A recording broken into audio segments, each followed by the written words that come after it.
Jamaah subuh yang diberkahi Allah, semoga kita termasuk yang didoakan Rasulullah, Allahumma barik li ummati fi bukuriha. Ya Allah, berkahi umatku yang bangun di pagi hari. Amin ya rabbal alamin. Ya. Apapun yang terjadi, maka kita tetap ridha kepada takdir dan qada'nya Allah Subhanahu wa taala. Semua kehendak Allah itu baik, sempurna. Tapi ketika seorang hamba yang tidak sempurna memahaminya, dia menganggapnya buruk. Maka tidak ada takdir yang buruk bagi hamba yang kenal Allah. Karena jika buruk dia bersabar dan itu baik. Jika baik dia bersyukur dan itu juga baik. Maka takdir itu semuanya akan jadi netral jika seseorang mengenal siapa yang sedang mentakdirkan dia. Ini yang sering kita baca di hikam. Apapun masalahnya akan terasa mudah dan ringan jika kita mengenal siapa yang sedang menguji. Ya, semoga Allah memberikan kekuatan untuk kita semua, apapun persoalannya, apapun masalahnya, masalah rumah tangga, pekerjaan, masalah hubungan dengan teman-temannya, dan lain sebagainya. Semoga Allah berikan kita as-sabar dan as-syukur. Syukur-syukur Allah berikan kita al-ikhlas. Karena ikhlas itu plong, gak ada di situ lagi rasa beban. Orang ikhlas lebih tinggi dari sabar, karena sabar masih ada beban. Tapi kalau ikhlas tiada beban. Allahumma ja'alna minal mukhlisin al-mukhlasin. Amin ya rabbal alamin. Semoga hati kita bercahaya dengan surah Al-Fatihah. Bismillahirrahmanirrahim. Iya, kenapa? Siratal ladzina an'amta 'alaihim.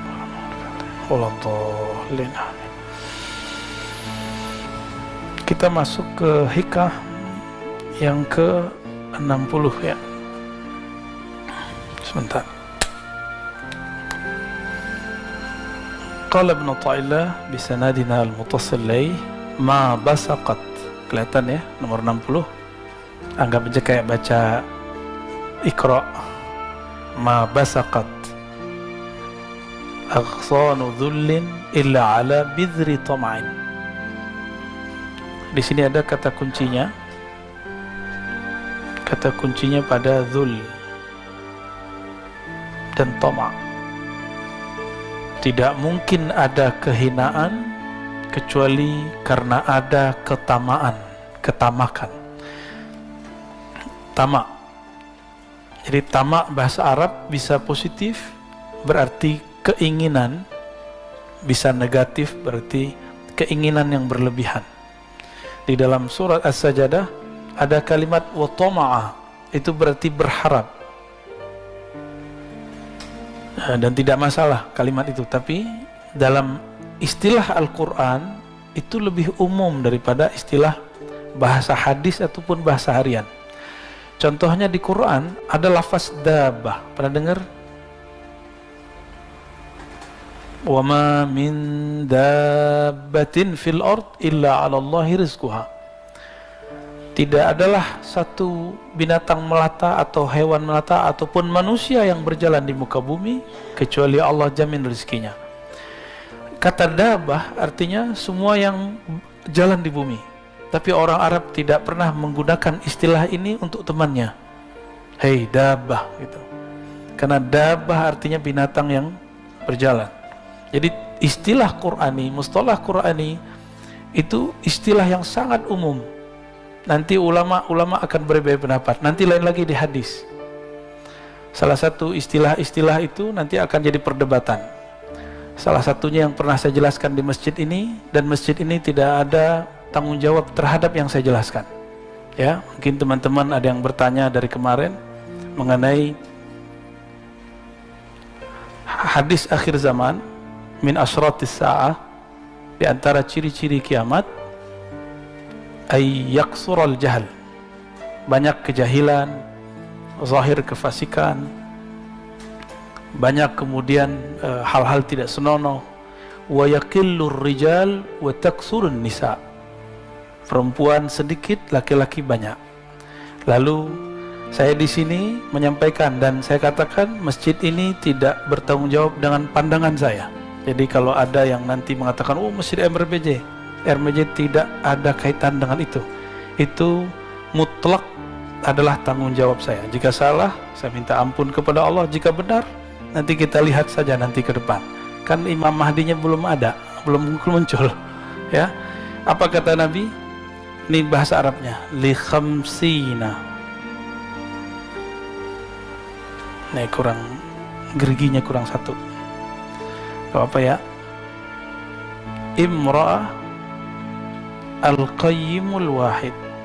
Ini istilah ini bisa diperdebatkan. Barangkali saya keliru di sini, bisa jadi benar, bisa juga. Nah, nanti di mana saya kelirunya, nanti saya sendiri juga baru sadar kemarin. Ya, sebenarnya sudah sadarnya lama, dikritik orang, tapi saya kemudian yang mengkritik orang paling dekat saya sendiri. Kok kamu memahaminya begitu? Li khamsina, terhadap 50 perempuan, imra'atan al-qayyimu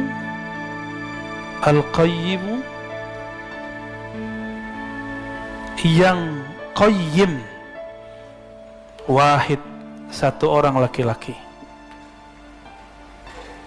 Ini saya karena menjelaskan di sini, saya wajib menjelaskan kembali, ya, biar masjid ini tidak ada kaitannya dengan pemahaman ini.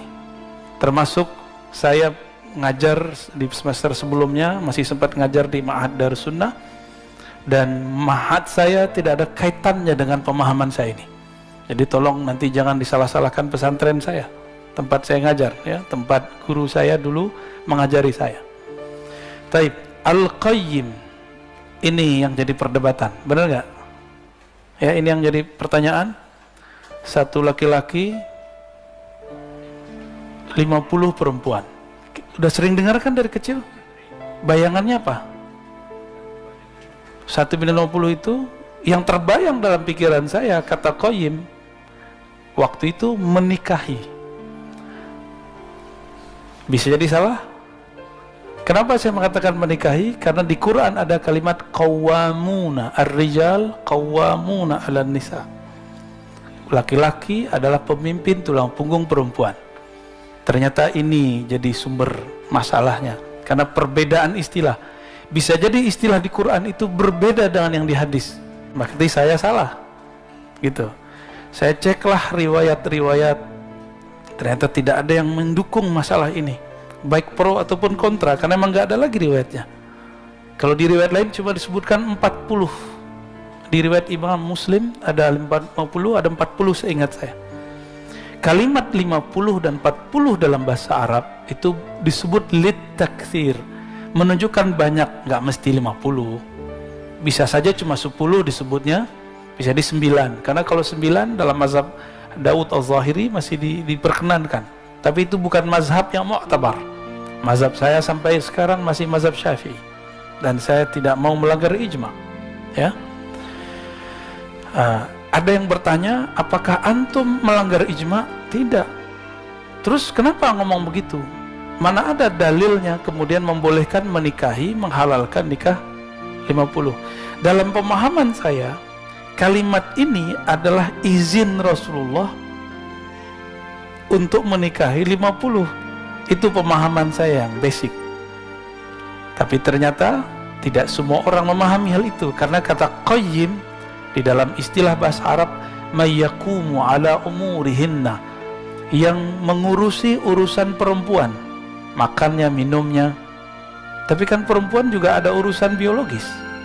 Supaya halal, maka saya memahaminya waktu itu di sini dihalalkan Allah. Dan inilah hadis yang menghalalkannya.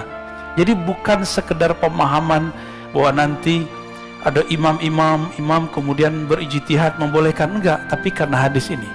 Tapi ternyata tidak semua orang berkenan. Bahkan Imam Ibnu Hajar al-Asqalani mengatakan ini mustahil. Bagi Imam Ibnu Hajar al-Asqalani, beliau juga hafiz dan qadil qudat. Maka saya katakan, teman-teman, karena ini tidak disepakati oleh siapapun, ya, maka saya mohon maaf sudah membuat antum salah faham, dan saya mencabut pemahaman itu, dan saya merevisi bahwa saya tawakuf dengan makna hadis ini bahwa maknanya belum tentu menghalalkan 50 perempuan. Oke, clear? Ya. Tapi mungkin nggak satu laki-laki menikahi 4 perempuan, lalu dia karena masa perang, nanti kan setelah perang laki-laki banyak yang meninggal, maka 4 istri yang sah, selebihnya budak. Mungkin? Sangat mungkin itu terjadi kembali, karena perbudakan baru habis 100 tahun yang lalu. Ya, di daerah Sulawesi dulu masih ada perbudakan 100 tahun yang lalu. Ya, di Amerika baru dihapus, sedangkan Nabi sudah bertahap menghapusnya dengan cara kafarah. Ya, jadi tolong teman-teman, ini cuma perbedaan penafsiran ayat dan hadis. Jadi tolong jangan diperpanjang dan jangan bawa-bawa MRBJ. Ya, pengurusnya tidak ada masalah di situ, dan jangan bawa-bawa guru saya Kiai Haji Ali Mustafa Yaqub Allah yarham, dan pesantren tempat saya belajar, pesantren khusus hadis Darus Sunnah. Ya, itu urusan saya dan saya sudah merevisinya pagi ini. Ya, Allahumma sholli ala Sayyidina Muhammad.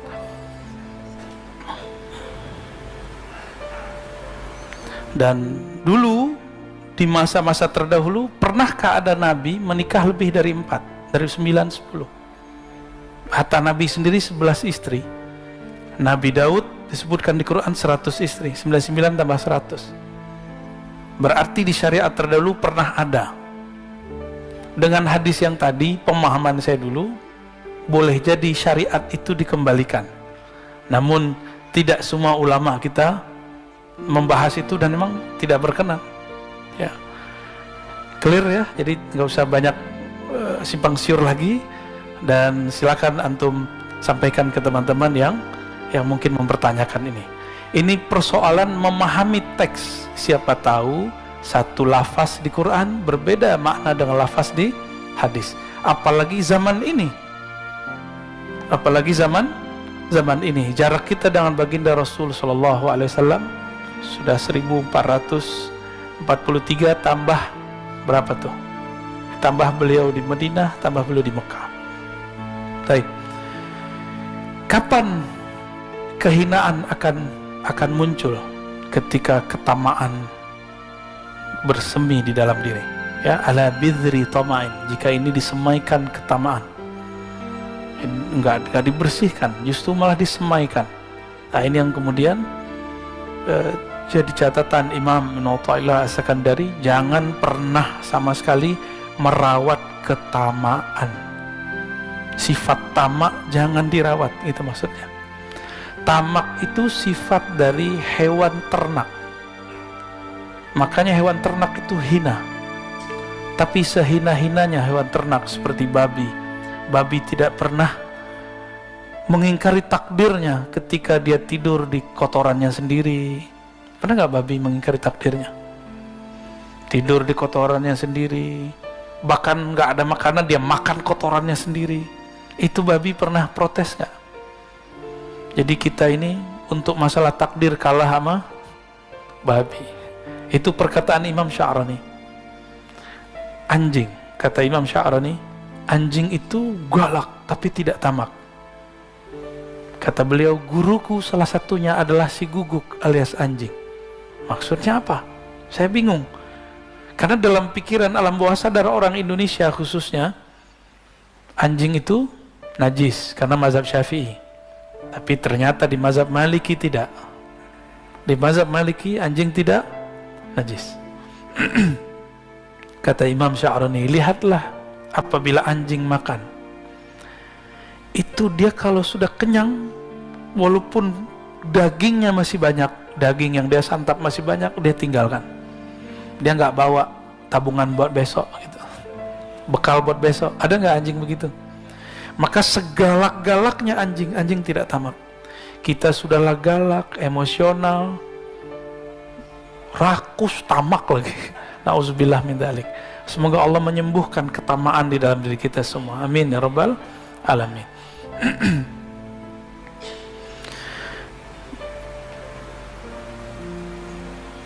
Kita masuk ke 61 ya.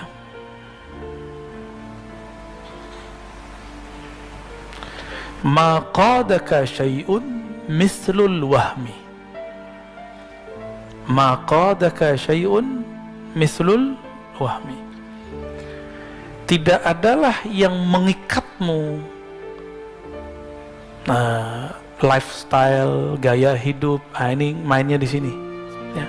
Ma, tidaklah, qadaka, mengkaitkanmu, menarikmu, syai'un, sesuatu pun, mislul waham, yang lebih deras, lebih kuat daripada waham. Waham itu apa? Nah, ini kalau kita buat ilustrasinya, yakin. Yakin itu udah paling tinggi. Pertengahan namanya syak. Apa arti syak? Ragu. Di bawahnya namanya waham. Jadi ini 50%. Dari 0 sampai 50 disebut dengan waham. Pikiran, asumsi tentang sesuatu yang lemah, bahkan di bawah syak, tapi kemudian jadi was-was. Bentuknya nanti was-was. Atau kata-kata orang. Tadi, apa kata orang? Gitu. Pernah begitu nggak? Apa kata orang kalau aku ke masjid pakai motor? Apa kata orang kalau apa kata orang? Kalimat itu padahal orang nggak pernah ngomong, ya, benar nggak? Saya pernah pakai motor ke sini kan, malah disamperin. Wah, Ustadz, malah digituin. Motornya motor Beat lagi, badan kita segede gini. malah dipuji-puji ya. Saya kaget, saya nggak mau dipuji, ya. Nggak akan ada, teman-teman. Kata orang itu tidak akan pernah sebenarnya mempengaruhi persepsi orang lain terhadap kita. Maka di atas syak inilah harus kita bangun dengan ilmu. Dari 51 sampai 100. Kalau 100 itu hakul yakin namanya, atau yakin. Ini yang harus kita bangun. Gimana cara membangunnya? Mesti berilmu. Enggak cukup dengan zikir. Saya sudah banyak ketemu ahli zikir tapi was-wasnya tinggi. Lagi zikir pikirannya kemana-mana. Kenapa? Karena kalau zikir main sendiri, kan, pegang sendiri, hitung sendiri, sebut sendiri, bingung apa yang mau dibayangkan. Kan Allah nggak boleh dibayang-bayangin, benar nggak? Maka lebih enak, wirid yang paling hebat itu wirid ilmu. Ilmu yang paling tinggi, ilmu mengenal Allah. Ilmu mengenal Allah tidak mungkin kecuali lewat mengenal diri. Diri yang paling hakiki namanya ruh. Itu sebabnya kajian hikam nanti ujungnya ma'rifatur ruh. Kenal ruh, kenal yang meniupkan ruh, Allah Subhanahu wa ta'ala, ya. Maka mulai pagi ini coba mulai kalau zikir la ilaha illallah, katakan tidak ada tempat aku menggantungkan harapan kecuali Allah. Tidak ada yang memandang kolbuku kecuali Allah. Yang memandang kolbu kita, perasaan kita cuma Allah. Hatta pasangan belum tentu memperhatikan perasaan kita. Anak-anak belum tentu memperhatikan perasaan orang tuanya. Untuk apa orang tua buat rumah besar-besar? Supaya nanti tua bareng dengan anaknya. Tapi ketika anaknya besar, anaknya buat rumah sendiri, gede juga, mikir sama lagi. Itulah anehnya manusia. Sudah kejadian setiap masa begitu, tapi kok masih diulang. Ini anehnya manusia. Pernah lihat rumah tua bagus zaman-zaman dulu? Kebayang nggak rumah tahun 50-an, 60-an itu gede-gede, tapi sekarang jadi hancur. Nggak ada penghuninya, malah jadi horor. Jadi cerita-cerita horor. Mau bikin rumah horor lagi, ya. Jadi jangan ngikutin lifestyle, kata orang. Dan di dalam teks yang lain beliau di Hikam mengatakan min jahlil murid, ciri-ciri orang yang benar-benar jahil, ayatruka, dia meninggalkan yakinan ma inda, keyakinan yang ada di dalam dirinya, Kira-kira begitu kalimatnya, saya ingat. Karena apa? Karena kata-kata orang. Karena kata-kata orang. Apa yang membuat public figure di Korea Selatan bunuh diri? Karena nggak tahan dihujat di sosial media. Karena kolbunya menggantung kepada wahamnya. Nah, waham ini hanya bisa dihancurkan dengan kalimat La ilaha illallah dan Allah. Allah itu diulang terus di kolbu. Maka perlu talqin zikir di situ. Carilah mursyid-mursyid ya, yang bisa mentalkinkan zikir. Semoga Allah membersihkan kolbu kita dari waham. Ya. Dan saya dari dulu mengatakan cari di luar. Karena saya tidak terima baiat. Meskipun sesekali saya terima talqin. Cuma itu tergantung mood. Mood itu kalau bahasa tasawufnya hal. Ya, kondisi rohani. Kalau kondisi rohaninya oke, kita kasih. Ini Pak Bambang berapa lama nunggu? Ada setahun. Nggak saya kasih. Tahu-tahu lagi nggak ada mengapa-ngapain, kita talqin. Dan dia merasakan nikmatnya. Ya. Antum sholat, yang bisa merusak sholat itu waham. Waham itu yang nanti melahirkan khayal. Khayalan ini yang mengganggu pikiran dalam sholat. Sholat tapi kepikiran, motor dikunci apa enggak, mobil dikunci apa enggak, itu dari waham. Ya, setannya ada tuh, setan khusus. Kalau di wudu namanya walahan, kalau ini namanya ada lagi namanya, ya saya lupa, ada 7 nama iblis.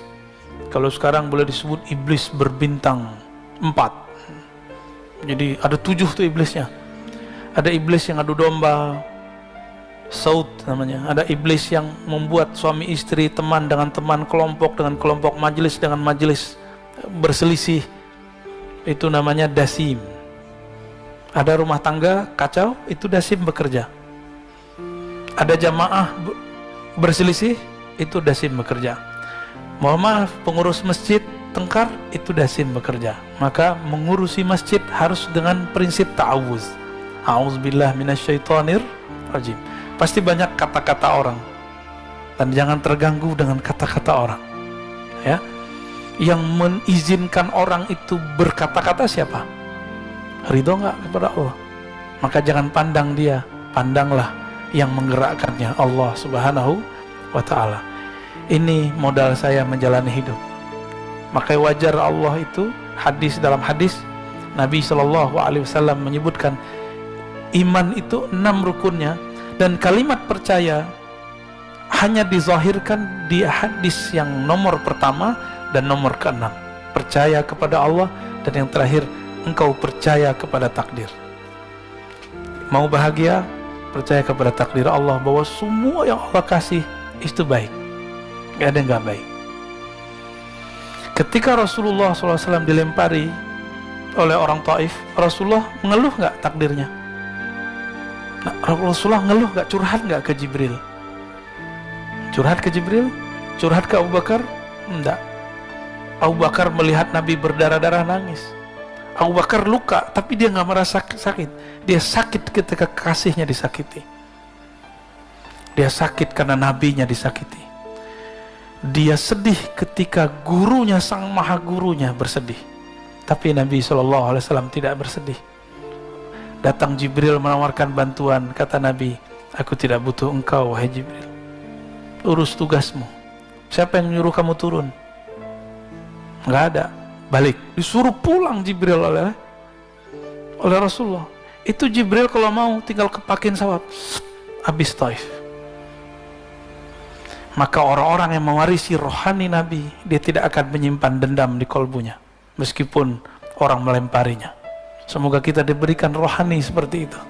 Amin ya rabbal alamin. Walaupun dituduh nanti terhipnotis, ya, dituduh nanti diperdaya, digundam, diganda, apa sih namanya, macam-macam, nggak masalah, biarin aja. Itu kata orang. Kita dan Allah kan kita lebih tahu. Sir kita dengan Allah, rahasia kita dengan Allah. Maka antum harus punya wirid, punya zikir khusus yang menjaga hubungan kita dengan Allah. Maka kita tahu Allah nggak begitu kok kepada saya. Ingat-ingat kalau zikirnya enak, ingat-ingat kalau nikmatnya banyak. Maka kita katakan, Apapun kata mereka, aku dan Allah, aku lebih tahu. Ya, kira-kira seperti itu. 62. Anta hurrun mimma anta anhu ayisun. Engkau hur. Apa arti hur? Hur itu artinya merdeka. Engkau akan merdeka, engkau akan bahagia, engkau akan leluasa, engkau akan santai. Mimma anta anhu ayisun. Yang mana engkau ayisun anhu, engkau berlepas harapmu darinya. Maka orang-orang yang diperbudak oleh dunia, ketika dia ada harapan ke si dunia, dunia itu ada harta, ada pasangan, ada anak, ada popularitas, apalagi ada pujian, pengen dipuji, takut dibenci, itu semua dunia.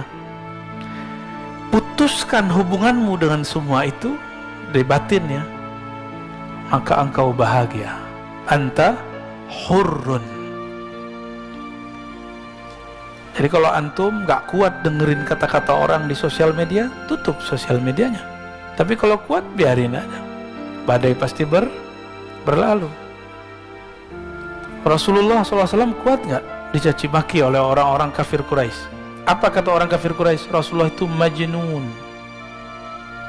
Majnun, ya. Kita tulis. Majnun ini bahasa yang menghina sekali. Gila, ketutup akalnya.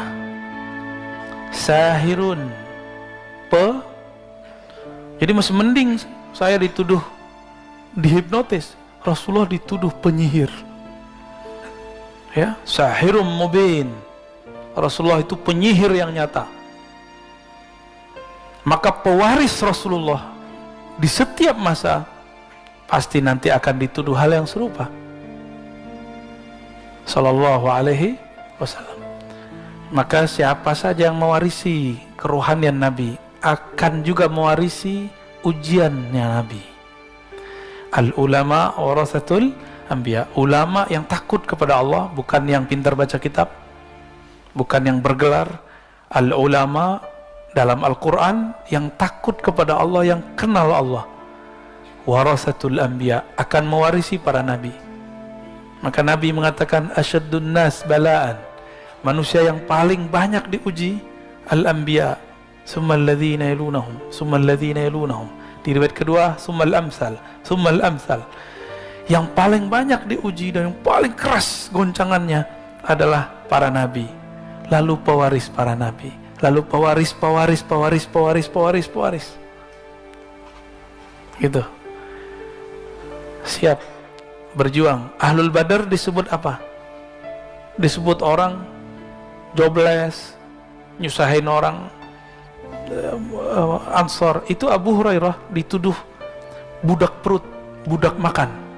Karena Abu Hurairah ini kalau diundang makan, doyan makan. Dia nggak ngerti kehidupan santri. Abu Hurairah ini kan santri Rasul. Ada yang pernah nyantri? Pernah tinggal di asrama? Giliran ada yang ngundang gimana? Mahasiswa deh. Mahasiswa ngekos. Giliran ada yang ngundang makan gimana? Balas dendam, perbaikan gizi. Ya benar, perbaikan gizi. Salah nggak Abu Hurairah makan banyak? Nggak salah. Justru yang ngundang seneng. Abu Hurairah santri Rasulullah, makannya banyak. Alhamdulillah. Ya. Saya dulu kalau diundang oleh orang-orang yang ngundang saya makan tuh, kalau makan dikit malah dimarahin. Kamu nggak senang sama saya ya? Jadi kayak repot kita Pak, kita disiksa dengan banyak makan. Nabi disebut sahirun, Nabi disebut majnun. Nah, ketika kita lihat Nabi di kolbunya masih ada nggak sisi nafsiyahnya? Ini ngecek diri kita masih dominan nggak sisi ego. bahasa Arabnya nafsiyah. Kalau kita tulis nafsiyah, ego. Saya bilangin ke Pak Bambang nih, kamu sombong amat sih. Kalau dia tersinggung, berarti nafsiyahnya hidup. Ini yang menutupi dirinya. Tapi kalau dia datang, oh ya Ustadz, Pak, kalau emang saya sombong, maafin saya. Berarti nafsiyahnya beres. Saya bilang ke Bapak nih, kamu nih otaknya otak setan. Kalau tersinggung, beneran itu. Beneran setan tuh. Tapi kalau kemudian, Tuan Guru, kalau betul dalam diri saya ada sisi syaitonnya, tolong dibenerin, gitu. Gimana Pak? Nanti ada orang ngata-ngatain antum, kamu belagu. Tersinggung nggak? Beneran belagu ente. Ya. Tapi kalau mengatakan, oh iya, maaf kalau saya masih dianggap belagu. Ya. Kita ini kan beda-beda tradisi Pak semua. Di kampungnya Bapak, di mana kampungnya Pak? Kediri, orang Jawa Timur, beda adab dengan orang Sunda, beda adab dengan orang Madura, beda adab dengan orang Betawi, beda adab dengan orang Padang. Di kampung saya dulu Pak, sekarang udah mulai baik. Cium tangan tuh nggak ada. Adanya cium, cium pipi, maunya. Nggak ada cium tangan sama guru, nggak ada. Saya kesini, saya lihat orang cium tangan sama guru fisika, guru bahasa Inggris. Saya berpikirlah, masa cium tangan guru fisika, guru bahasa Inggris, tapi saya nggak cium tangan sama guru hadis saya. Maka 3 tahun lamanya, hampir sekitar itu, saya nggak cium tangan mulia guru saya, Syekhna Ali Mustafa Yaakob. Setelah itu kemudian baca satu kitab Ar-Rukhsah fi Taqbilil Yad. Lalu baca juga beberapa hadis, ada di Sunan Nasai, jangankan tangan, kaki pun dicium. Hadisnya sahih. Maka kemudian mulailah saya mencium, dan grogi juga sih nyium tangannya, dan kaku gitu. Dan ini bedanya, karena saya orang Sumatera, itu tangan guru yang saya tarik. Benar nggak? Tuh antum tuh. Tapi apakah itu su'ul adab? Untuk orang yang nggak ngerti nggak disebut su'ul adab, nggak disebut buruk adab, karena dia nggak ngerti. Tapi kalau dia ngerti, kepalanya yang turun. Kalau sudah nyantri, berarti ketahuan nih, ini bukan santri nih ya. Kalau bukan santri, tangan gurunya ditarik. Kalau santri, kepalanya yang turun. Itu bedanya Pak. Bapak disebut sesat, ahli bid'ah, marah gak? Jangan marah. Saya ngaji ya biar gak jadi sesat, biar gak bid'ah, kira-kira begitu. Kita perbaiki. Kalau ada orang beda faham, itu urusan dia ya. Ini ngecek nafsiyah, punya ego yang masih nyala gak di dalam diri. Nah ego ini ada ego ternak, binatang ternak. Apa egonya? Serakah, rakus, tamak. Ada ego buas, emosi. Kalau udah emosi, agak cerdas sedikit, ngadu domba orang. Maka coba lihat ya, di banyak majelis itu ada aja yang ngadu domba ya. Dan kita jangan terpancing. Kalau kita terpancing, berarti ego kita sama jeleknya dengan ego dia. Belum namanya nafs, an-nafs al-mutmainnah. Jadi nafs ini ada 7 tingkatannya, masih ingat? Ingat gak? Nafs ammarah bisu, jiwa ego yang mengajak kepada keburukan. Terus yang kedua, lawamah, yang dia mencela dirinya kalau salah, atau selesai melakukan sesuatu dia cela dirinya. Yang ketiga, mulhamah, mut-mutan, kadang baik kadang buruk. Dan yang keempat baru namanya mutmainnah. Ini orang egonya sudah stabil, dia tidak akan menyalahkan orang yang menuduh dia apa-apa ya. Mutmainnah itu nggak menyimpan benci lagi dalam dirinya ya. Bisa begitu nggak? Mulai-mulai ya, belajar-belajar kita, sama-sama belajar. Saya pun masih belajar. Wa abdun, engkau itu akan menjadi budak. Abdun, budak. Lima anta lahu tami'un, engkau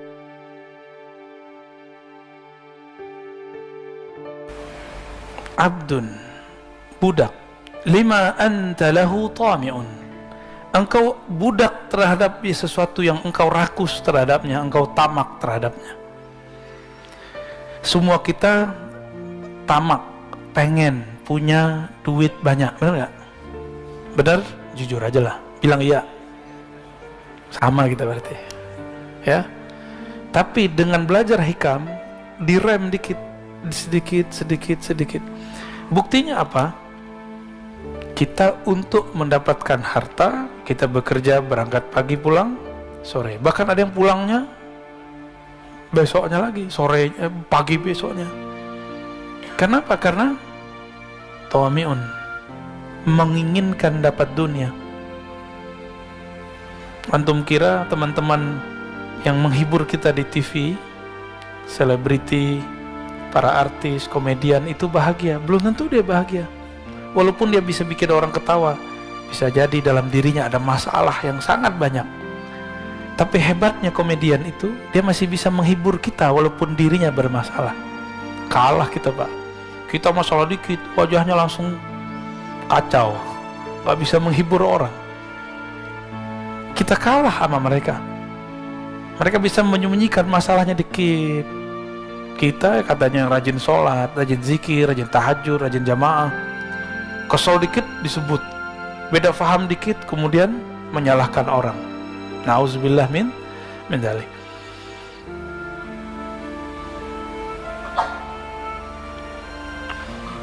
Oke, kita lanjut ya.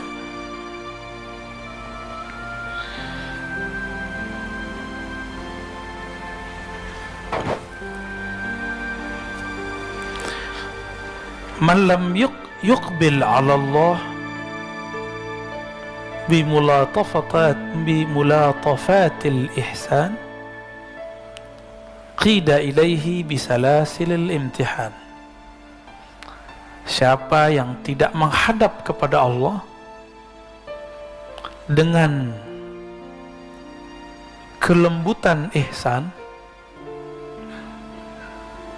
mulatafah, lutf. Allah bernama Latif, ini lutf, itu lembut. Siapa yang tidak menghadap kepada Allah dengan kelembutan ihsan. Ihsan ini, apa arti ihsan? Engkau beribadah seakan memandangnya. Engkau hidup seakan melihat bahwa dialah yang ngatur hidup.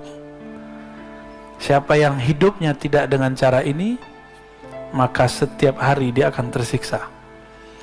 Qida ilai atau quyida ilai, akan disertakan dalam hidupnya, akan dikaitkan kepadanya belenggu-belenggu imtihan. Apa arti imtihan? Ujian-ujian. Orang yang merasa diuji terus, dapat bencana terus, dapat cobaan terus. Kenapa? Karena memandang Allah tidak dengan kacamata ihsan. Jadi mulai pagi ini coba berpikir, apapun yang terjadi padaku itu adalah kebaikan-kebaikan Allah. Mungkin kita ini kurang penyabar, maka dilatih sabar dengan ujian. Ada yang diuji dengan kekurangan, sabar enggak? Ada yang diuji dengan kelebihan, bersyukur enggak? Ada yang diuji dengan pujian, lupa diri enggak? Ada yang diuji dengan cacian, dia putus asa enggak? Itu mainan Allah semua. Jika dia memandang ini mainannya Allah, aturannya Allah, Rabbul Alamin yang ngatur alam semesta, maka belenggu-belenggu cobaan pun terasa tidak membelenggu. Ya, justru dia merasakan itu cubitan-cubitan dari Sang Maha Kekasih, Allah Subhanahu wa Ta'ala. Pengen gak dicubit kekasih, Pak? Kangen gak masa-masa dulu? Kangen ya, masa-masa awal nikah dulu dicubit kayaknya dibalas pakai bibir ya nggak? Kalau sekarang udah dipelukin tolak, bau. Gitu ya? Enggak gitu, alhamdulillah. Berhasil berarti Pak.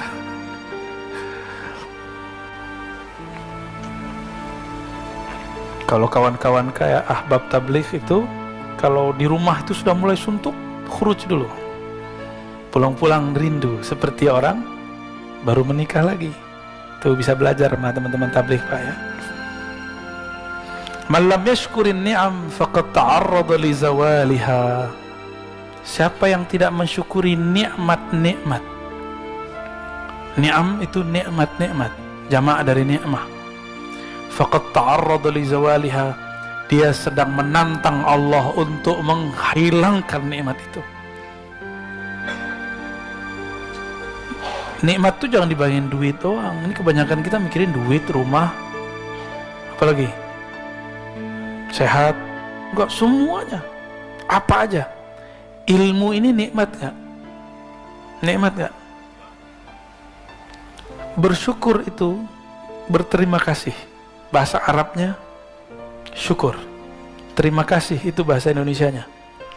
Lam yashkurillah ma lam yashkurin nas. Tidak disebut berterima kasih, bersyukur kepada Allah kalau belum berterima kasih kepada guru, kepada orang tua, kepada teman, kepada pasangan, kepada anak, kepada semua yang pernah berjasa dalam hidup kita.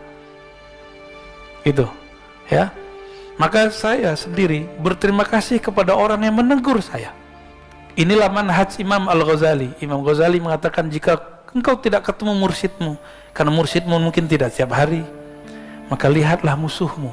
Musuhmu paling kenal dengan aibmu. Musuhmu paling kenal dengan aibmu. Jadi bersyukur ada musuh. Nikmati. Musuh itu adalah lisannya guru yang agak galak. Ya, kalau pernah dimarahi guru nggak? Pengalaman saya, setiap kali saya ridho dimarahin guru itu berkah, dan sampai hari ini. Dulu cara baca kitab saya dimarahin guru saya, dan guru saya kakak kelas. Kamu nih baca kitabnya kayak orang bego gitu. Aduh, emang saya bego Kang? Bimbing saya Kang. Nggak pernah dibimbing saya. Tapi besok ujurumiyah khatam dari maghrib sampai isya, ulang lagi, diulang begitu. Efeknya ilmu gramatikal menjadi hafal, karena ada yang bilang saya bego. Tuh, nikmat gak? Coba nggak ada kakak kelas saya ngomong begitu dulu. Alhamdulillah. Dulu ada yang nyindir saya, kalau ada di pesantren ini nggak cium tangan kiai kita berarti orang sombong. Kan kita nggak ngerasa sombong, cuek aja. Ternyata yang maksud saya. Ya, alhamdulillah. Jadi kita bersyukur ada orang-orang hater, ya. Jadi antum nih, kalau mengerti bab itu, silakan main sosial media. Silakan main apa aja di sosial media. Nggak akan terpancing. Tapi terpancing emosinya sekali, berarti antum belum berhak main di situ. Itu yang dikabarkan dulu oleh Maulana Syekh Hisham Kabbani. Nanti beberapa tahun ke depan akan muncul sosial media. Beliau menyarankan murid-muridnya tidak sibuk main itu, karena nanti orang tengkar tanpa melihat, orang berprasangka tanpa tabayun. Bener nggak sekarang? Cukup dapat postingan kawannya, dia kemudian posting ulang. Dia cuma dengar dari selentingan dari kawannya, dia ulang. Hatta sekelas ulama pun begitu. Gimana awamnya? Gimana masyarakat umumnya? Ini akhir zaman, mohon dimaklumi, ya. Itu yang dikalamkan dulu oleh Maulana Syekh Hisham Kabbani, ya, murid Syekh Nazim. Waman syakaraha, siapa yang mensyukurinya, mensyukuri nikmat, termasuk nikmat ditegur orang, nikmat dibenci orang, bahkan nikmat dipuji orang. Bahwa nikmat ini siapa yang ngasih? Allah. Jadi ketika ada orang muji kita, anggap saja itu reward sebelum nanti di akhirat. Jika ada orang mencaci kita, anggap saja itu teguran Allah supaya kita tidak tersesat. Gampang toh? Ya, bisa nggak begitu? Ya. Maka kita nggak perlu capek-capek membalas-balasi orang di sosial media. Antum ini kan capek-capek, balesin. Lelah hidup begitu. Fi tughyanihim ya'mahun, ya. Karena itu berlebihan, tughyan itu berlebihan. Ya'mahun, akan terombang-ambing, gelisah setiap hari. Coba hentikanlah. Kalau ego belum beres, hentikan dulu itu. Ya. Nabi Sulaiman punya harta yang sangat banyak. Apakah merusak kalbunya? Karena nafsiyahnya sudah beres. Nabi Isa, Nabi paling miskin, padahal paling sakti. Selain Nabi Muhammad, yang paling sakti Nabi Isa, Nabi Musa. Nabi Musa belah laut. Nabi Isa orang matinya hidup. Tapi Nabi paling miskin. Tapi beliau berubah nggak suasana kalbunya kepada Allah? Nggak pernah berubah. Paham maksud saya? Nah, Nabi Muhammad tuh diberikan dua itu sekaligus. Kadang susah, kadang senang, dan itu tidak merubah beliau. Kadang dipuja-puji, kadang dicaci maki, dan itu biasa. Kadang beliau banyak pengikut, kadang tidak. Nah, waman syakaraha, siapa yang mensyukuri nikmat-nikmat tadi, faqad qayyadaha biiqaliha, dia telah mengikat nikmat itu biiqaliha, dengan kaitannya. Apa tali ikatan yang paling kuat untuk nikmat? Namanya tali syukur. Jadi syukur itu pengikat. Banyak orang berpikir memberi itu menghabiskan uang, menghabiskan dana, menghabiskan harta. Enggak. Tergantung nih. Jadi ada yang ngeluh, Ustadz, saya bersedekah tapi duit saya berkurang. Ya iyalah.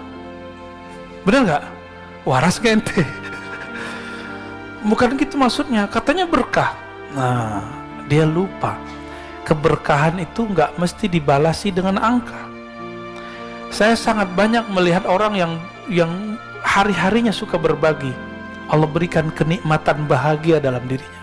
Orang bahagia itu meskipun terlihat renta, terlihat kayaknya lemah, tapi batinnya bahagia. Kebahagiaan itu nggak bisa dibeli. Antum pergi kemana aja, ada gedung tertinggi di Abu Dhabi, Dubai, naik aja, belum tentu bahagia, paling ketakutan. Ya, Allahumma sholli ala Muhammad. Nikmat yang paling besar bagi saya adalah nikmat mengenal Allah. Nikmat mengenal Allah. Mengenal Allah inilah yang membuat kita memandang perannya di semuanya. Kira-kira itulah yang disebut dalam hadis, dalam Al-Quran dan hadis Nabi. Dalam Al-Quran, siapa yang buta di dunia, maka dia buta di akhirat. Apapun kejadian yang antum perhatikan, tidak terlihat peran Allah di situ, buta. Maka orang ini tidak akan diizinkan memandang Allah di akhirat.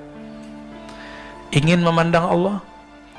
Kita ini kalau sudah jatuh cinta seseorang, pengen ketemu nggak? Pengen ketemu. Bener. Kayak baju cinta aja, Pak. Baru jatuh cinta ya. Udah lama. Ketika kita senang seseorang, kalau dia lawan jenis, kita pengen dia jadi kekasih kita. Kalau dia teman, kita pengen akrab dengannya. Nggak ketemu sehari dua hari, kayaknya rindu. Ditelepon, ditanyai. Bener nggak? Makanya Nabi itu ketika ada sahabat tidak hadir, Nabi nanya, mana si fulan? Disampaikan oleh tetangganya, kamu tadi ditanyai Nabi. Girangnya hatinya, yang tadinya dia sakit demam berhari-hari, langsung sembuh cuma ditanyain Rasulullah SAW. Abdullah bin Umar dalam Al-Adab Al-Mufrad karya Imam Al-Bukhari, hadisnya Hasan. Ini bukan hadis sahih, bukan kitab sahih.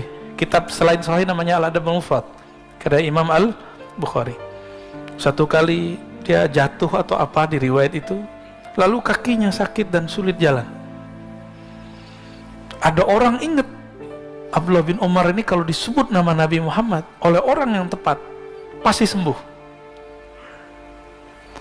Maka diceritakanlah kepada orang yang tepat membicarakan Nabi.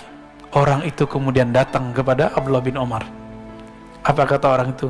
Hei Abdullah, coba engkau ingat-ingat, kalau perlu kamu panggil, teriak keras-keras orang yang paling engkau cintai. Istrinya ngira dia yang bakal dipanggil. Enggak. Istri duanya juga mikir enggak. Tiga enggak ada semua. Anaknya juga enggak. Anaknya alim-alim. Sayyidina Abdullah bin Umar itu anaknya jadi mujtahid. Enggak ada yang dipanggil. Orang tuanya juga tidak. Umar. Ternyata dia menyebut Muhammad. langsung badannya bergetar, jantungnya kemudian kuat lagi, langsung berdiri, sehat, ke masjid besoknya. Kita disebut nama Nabi Muhammad SAW, gak ada efeknya. Betapa kerasnya kolbu ini. Berarti kita belum kenal Rasulullah SAW.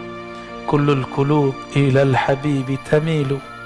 Setiap hati orang yang punya kolbu kepada kekasihnya pasti cenderung, pasti kangen, pasti rindu. Apakah ciri rindunya? Disebut nama kekasih, matanya berlinang-linang, hatinya rindu, bulu romanya merinding. Disebut Rasulullah Sallallahu Alaihi Wasallam. Maka apapun yang terjadi pada kita, obatnya cuma Rasulullah. Muncullah kemudian oleh ulama kita, dapat ilham mereka, bersebutlah salawat tibbil qulub. Allahumma salli ala Sayyidina Muhammad tibbil qulub. Tibbil qulub dulu, jangan jasad dulu, qulub dulu. Ya Allah, sampaikan salam kami kepada penawar penyakit kolbu kami, pelipur lara sedih kami, Rasulullah SAW. Tibbil qulub wa dawaiha, penyembuh kolbu, penawar penyakit kolbu. Wa dawaiha, sedih, senang, sakit, kesal, emosi. Istri saya dulu pernah umroh, salah jalur keluar, dia masuk di situ, dibentak-bentak oleh orang Turki. Cukup bilang sholli ala Muhammad, berhenti itu orang Turki, nggak jadi, nggak jadi lagi. Sholli ala Muhammad, berarti di kolbu dia ada cinta kepada Rasulullah Sallallahu Alaihi Wasallam. Jadi kalau ada orang tengkar, baca sholli ala Muhammad, ya. Kita emosi, katakan Allahumma sholli ala Sayyidina Muhammad. Silakan ditambahkan setelahnya tibbil qulub wa dawaiha. Baru sebutkan wa afiyatil abdani wa shifaiha, penyembuh badan, penawar penyakit badan. Nah, nikmat ini yang harus kita syukuri. Saya mau tanya Bapak Ibu Saudara mukan Allah, ini yang saya sampaikan sejak awal saya ngajar di kampus, di pesantren, di mana. Negeri ini dapat keberkahan, diizinkan Allah buka majelis sekarang di mana-mana. Malah lebih longgar di perkotaan daripada di daerah. Ini nikmat bukan? Bisa bersyukur. Coba kurangi hujatan. Menghujat wali kota kah, gubernur kah? Pernahkah mendoakan mereka? Kalau orang salah, didoain baik atau didoain buruk? Antum salik ilallah, orang yang sedang suluk kepada Allah. Tapi kecuali antum politisi, kalau ada yang salah di antara pemimpin, apa yang dilakukan? Dikompor-komporin terus. Kita bukan politisi, kita ini rakyat. Nikmat jadi rakyat adalah negeri yang aman. Sekarang di Suriah tidak bisa buat pengajian seperti ini. Ada cuma kota Damaskus, itu pun hati-hati. Ayah dari guru saya, Syekh Muhammad Sair Ramadan Al-Buti, dibom lagi ngaji. Maka jangan pernah membiarkan ada pemikiran-pemikiran yang tidak mensyukuri nikmat kedamaian ini. Itu yang mereka ingin memberontak, ya. Beda politik silakan, mengkritik boleh, tapi jangan sampai ada pikiran memberontak. Saya husnuzon kepada orang-orang yang banyak mengkritik pemimpin kah siapa, dia tidak berniat untuk memberontak, tapi niatnya cuma ingin baik, mungkin caranya kurang baik. Kita ditegur orang, caranya nggak baik, terima nggak? Susah terimanya, karena nafsiyah kita belum beres. Ya, kalau ego antum belum beres, ditegur orang tersinggung. Orang ngomong baik-baik aja kita marah, bener? Apalagi orang ngomongnya nggak bener, ngomongnya kasar. Nah, saya berharap kalau sudah ngaji hikam, kelembutannya sudah ada sampai ke lisannya. Amin ya Rabbal. Maka yang punya sosial media, buat status-status yang rahmah, yang penuh kasih sayang. Jika mengkritik pun mengkritik dengan kasih sayang. Jika ingin menegur pun menegur dengan kasih sayang. Kita ini gak ada yang suci. Antum jadi mereka belum tentu benar. Ya, maka jangan kemudian mencaci maki orang, mengata-ngatain orang, lupa dengan diri sendiri. Mengkritisi orang, lupa mengkritisi diri sendiri. Ya, nauzubillah min dzalik. Sudah atau belum? Cukup ya? Gimana, Pak Bambang? Saya tutup dengan hikmah ini, ya. Khaf min wujudi ihsanihi ilaik. Takutlah terhadap wujud ihsanihi ilaik, kebaikan-kebaikan Allah kepadamu, tetapi engkau selalu durhaka kepadanya. Kita ulangi terjemahannya. Khaf, takutlah engkau dari banyaknya kebaikan Allah, dari selalunya Allah berbuat baik kepadamu, tapi engkau selalu durhaka kepada Allah. Ayakuna dzalika istidrajan lak. Siapa tahu nafas yang masih engkau pakai, ilmu yang masih engkau pahami, istidraj, bukan lagi nikmat tapi istidraj. Apa beda nikmat istidraj? Kita sudah sering bahas. Nikmat itu bertambah pemberian, bertambah ketaatan, ketulusan, bertambah baik egonya. Sedangkan istidraj bertambah nikmat, bertambah ilmu, bertambah pemberian Allah, bertambah jumawa, bertambah sombong, bertambah lupa diri. Ya, maka Allah mengatakan di Quran, sanastadrijuhum min haitsu la ya'lamun. Kami akan istidrajkan mereka, kami beri mereka, tapi mereka tidak sadar dengan pemberian itu, lalu mereka justru durhaka dengan itu. Min haitsu la ya'lamun, tanpa mereka sadari. Semoga Allah jaga kita dari istidraj. Semoga Allah berikan kita rasa syukur sehingga pemberiannya disebut nikmat. Allahumma ja'alna minasy-syakirin. Ya Allah ya Syakur, salli ala Sayyidina Muhammad Sayyidis Syakirin. Ya Allah, sampaikan salam kami kepada makhlukmu, kekasihmu yang paling bersyukur, yang paling berterima kasih, yang paling bersabar, Sayyidina Muhammad sallallahu alaihi wasallam. Ya Allah, semoga dengan salawat ini sifat syukur kekasih kami Nabi Muhammad dapat diwarisi dalam diri kami. Sifat sabarnya menular kepada kami. Allahumma ya Allah ya Ghaffar ya Ghafur ya Sattar. Wahai yang maha pengampun, dosa kami sangatlah banyak. Dosa mata, dosa telinga, dosa tangan, dosa kaki, dosa lisan, dosa kemaluan, dosa perut, dosa dari ujung kepala, ujung rambut sampai ujung kaki. Belum lagi dosa hati ya Allah, dosa syirik khafi, dosa ria, dosa sombong, dosa iri dengki, dosa senantiasa lupa mensyukuri Engkau. Ampunkan dosa-dosa kami ya Allah, ampunkan aib kami ini ya Allah. Fastur auratina bisitrikal jamil. Ya Allah, jangan pandang aib kami ya Allah, jangan pandang aib kami ya Allah, jangan permalukan kami di hadapan Engkau dan makhlukmu ya Allah. Fastur auratina bisitrikal jamil. Dengan keindahanmu ya Allah, dengan kemegahanmu ya Allah, dengan kebaikan-kebaikanmu ya Allah, maka balutlah kami, hiasilah kami dengan kebaikan-kebaikanmu, sehingga aib kami tidak terlihat di sisimu. Allahumma ya Allah ya muqallibal qulub. Wahai yang membolak-balik hati ini, hati kami berubah-ubah ya Allah. Kadang baik, kadang bersyukur, kadang lupa bersyukur, kadang ingat Engkau, kadang lupa mengingat Engkau. Apalagi sholat kami ya Allah, jarang sekali khusyuk ya Allah. Apalagi terhadap nikmat-Mu ya Allah, jarang bersyukur ya Allah. Maka ampuni kami ya Allah, tetapkan kolbu ini menjadi kolbu hamba yang bersyukur, abdan syakura. Wasabbit qulubana ala dinika wa ta'atik. Allahumma ya nur, wahai pemilik cahaya, kolbu kami dipenuhi noda-noda kegelapan. Otak pikiran kami dipenuhi dengan was-was dan prasangka. Badan kami dipenuhi dengan lumuran dosa. Dengan cahaya-Mu ya Allah, maka bersihkan kami, terangi kolbu kami. bihaqqi nabiyyina Muhammad sallallahu alaihi wasallam. Allahumma rabbana atina fid dunya hasanah wa fil akhirati hasanah wa qina adzabannar.